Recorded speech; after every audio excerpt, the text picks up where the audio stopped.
حل سامنے تھا، بیحد مشکل تھا لیکن موجود تھا۔ اماما، تم بچوں کے ساتھ پاکستان شفٹ ہو جاؤ۔ اس رات اس نے بالآخر انتظار کیے بغیر وہ حل اماما کے سامنے پیش کر دیا تھا۔ اماما کو اس کی بات سمجھ میں ہی نہیں آئی تھی۔ کیا مطلب؟ میں چاہتا ہوں تم حمین، عنایا اور رئیسہ کے ساتھ پاکستان آ جاؤ۔ میرے پیرنٹس کو میری ضرورت ہے، میں ان کے پاس نہیں ٹھہر سکتا، لیکن میں انہیں اس حالت میں اکیلا بھی نہیں چھوڑ سکتا۔ تم نے دیکھا ہے پاپا کو، وہ بیحد رنجیدہ تھا۔ ہم انہیں اپنے پاس رکھ سکتے ہیں وہاں امریکہ میں۔ اماما نے جیسے ایک تجویز پیش کرنے کی کوشش کی تھی۔ وہ یہ گھر نہیں چھوڑیں گے اور میں اس عمر میں انہیں اور اپسیٹ نہیں کرنا چاہتا۔ تم لوگ یہاں شفٹ ہو جاؤ، میں آتا جاتا رہوں گا۔ جبرائیل ویسے بھی یونیورسٹی میں ہے، اسے گھر کی ضرورت نہیں ہے، اور میں تو امریکہ میں بھی سفر ہی کرتا رہتا ہوں زیادہ۔ مجھے وہاں فیملی کے ہونے نہ ہونے سے زیادہ فرق نہیں پڑتا۔ وہ اس سے نظریں ملائے بغیر کہہ رہا تھا۔ اماما اس کا چہرہ دیکھتی رہی۔ وہ سب کچھ اس طرح آسان بنا کر پیش کر رہا تھا جیسے یہ کوئی مسئلہ ہی نہیں تھا، 2 منٹوں کا کام تھا جو کیا جا سکتا تھا۔ تمہارے اپنے پیرنٹس بھی ہیں یہاں، وہ بھی بہت بوڑھے ہیں۔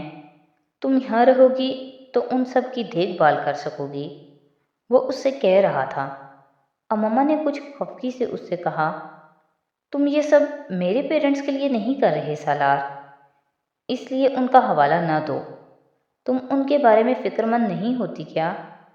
انہیں اس عمر میں دیکھ بھال کی ضرورت ہوگی۔ کوئی 24 گھنٹے ساتھ نہ رہے، چند گھنٹے ہی رہے، لیکن حال چال پوچھنے والا ہو۔ وہ کہہ رہا تھا، اپنے پیرنٹس کی بات کرنے سے زیادہ اس کے پیرنٹس کی بات کر رہا تھا۔ اماما کو برا لگا، اسے اس جذباتی بلیک میلنگ کی ضرورت نہیں تھی۔ سالار، اتنے سالوں میں کبھی پہلے تم نے میرے پیرنٹس کی دیکھ بھال کو ایشو بنا کر مجھے پاکستان میں رکھنے کی بات نہیں کی۔ آج بھی ان کو ایشو نہ بناؤ۔ وہ کہے بغیر نہیں رہ سکی تھی۔ ہاں، نہیں کی تھی، کیونکہ آج سے پہلے میں نے کبھی اپنے پیرنٹس کا یہ حال بھی نہیں دیکھا تھا، اس نے جواباً کہا۔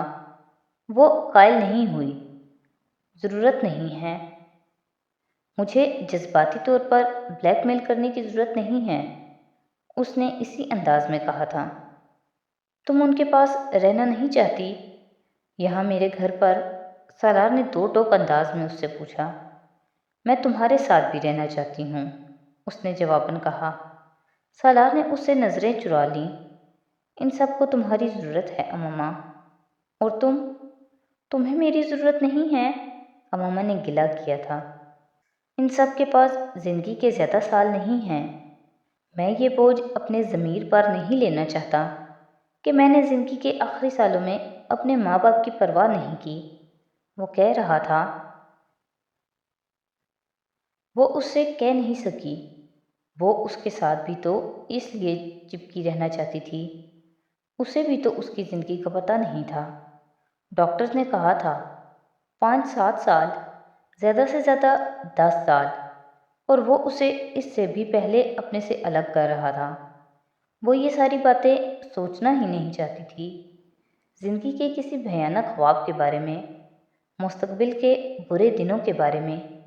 وہ فی الحال صرف حال کے بارے میں سوچنا چاہتی تھی جو سامنے تھا، جو آج تھا، وہ اسی میں جینا چاہتی تھی۔ تمہیں میری ضرورت ہے سالار، اکیلے تم کیسے رہو گے؟ وہ اس سے کہہ رہی تھی۔ میں رہ لوں گا اماما، تم جانتی ہو میں کام میں مصروف رہتا ہوں تو مجھے سب کچھ بھول جاتا ہے۔ یہ سچ تھا، لیکن اس کو نہیں کہنا چاہیے تھا۔ اماما ہرٹ ہوئی تھی، وہ کچھ بول نہیں سکی، اس کی آنکھیں آنسوؤں سے پل میں بھر گئی تھیں۔ سالار اس کے برابر میں صوفے پر بیٹھا تھا، اس نے اماما سے نظریں چرانے کی کوشش کی تھی، لیکن نہیں چرا سکا۔ زندگی میں انسان صرف اپنی ضرورتوں کے بارے میں سوچتا رہے تو خود غرض ہو جاتا ہے۔ اس نے امامہ کو جیسے وضاحت ایک فلسفی میں لپیٹ کر پیش کرنے کی کوشش کی تھی۔ امامہ قائل نہیں ہوئی۔ مجھے پتہ ہے تمہیں ضرورت نہیں ہے، نہ میری نہ بچوں کی۔ تمہارے لیے کام کافی ہے۔ کام تمہاری فیملی ہے، تمہاری تفریح بھی، لیکن میری زندگی میں تمہارے اور بچوں کے علاوہ اور کچھ نہیں ہے۔ میرا کام اور تفریح صرف تم لوگ ہو۔ اس نے بڑھائی ہوئی آواز میں گلہ بھی کیا، اس کی بے حسی بھی بتائی، اپنی مجبوری بھی سنائی۔ تم یہ نہیں سوچتے کہ تم ابھی انڈر ٹریٹمنٹ ہو، تمہیں بھی کسی خیال رکھنے والے کی ضرورت ہے۔ وہ جیسے اسے یاد دلا رہی تھی، بیماری کا نام لیے بغیر، کہ اسے بھی اعتمادداری کی ضرورت تھی۔ پرانی بات ہو گئی امامہ، میں ٹھیک ہوں۔ 5 سال پہلے اس بیماری کے ساتھ زندگی گزار رہا تھا۔ کچھ نہیں ہوتا مجھے۔ اس نے جیسے امامہ کے خدشات دیوار پر پڑھ کر بھی پھونک سے انہیں اڑا دیا تھا۔ میں پاپا کو اس حال میں یہاں اس طرح نہیں چھوڑ سکتا، نوکروں کے سر پر۔ میں حمین کو ان کے پاس رکھنا چاہتا ہوں، لیکن میں حمین کو اکیلا یہاں نہیں رکھ سکتا۔ تمہاری ضرورت ہے اس گھر کو۔ تم اسے ریکویسٹ سمجھو، خود غرضی، یا پھر اصرار، لیکن میں چاہتا ہوں تم پاکستان آ جاؤ، یہاں اس گھر میں۔ اس نے سالار کی آواز اور آنکھوں میں رنجیدگی دیکھی تھی۔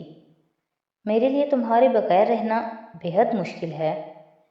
میں عادی ہو گیا ہوں تمہارا، بچوں کا، گھر کے آرام کا، لیکن میرے ماں باپ کے بے حد احسانات ہیں ہم پر، صرف مجھ پر ہی نہیں، ہم دونوں پر۔ میں اپنی کمفرٹ کو ان کی کمفرٹ کے لیے چھوڑنے کا حوصلہ رکھتا ہوں، یہ فرض ہے مجھ پر۔ وہ جو کچھ اس سے کہہ رہا تھا وہ مشورہ اور رائے نہیں تھی، نہ ہی درخواست، وہ فیصلہ تھا جو وہ کر چکا تھا اور اب صرف اسے سنا رہا تھا۔ وہ اس کا چہرہ دیکھتی رہ گئی۔ وہ غلط نہیں کہہ رہا تھا، لیکن غلط وقت پر کہہ رہا تھا۔ وہ اس سے قربانی مانگ رہا تھا، لیکن بہت بڑی مانگ رہا تھا۔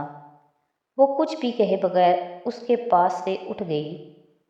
وہ سینٹ نہیں تھی، لیکن یہ بات سالار کو سمجھ نہیں آئی تھی۔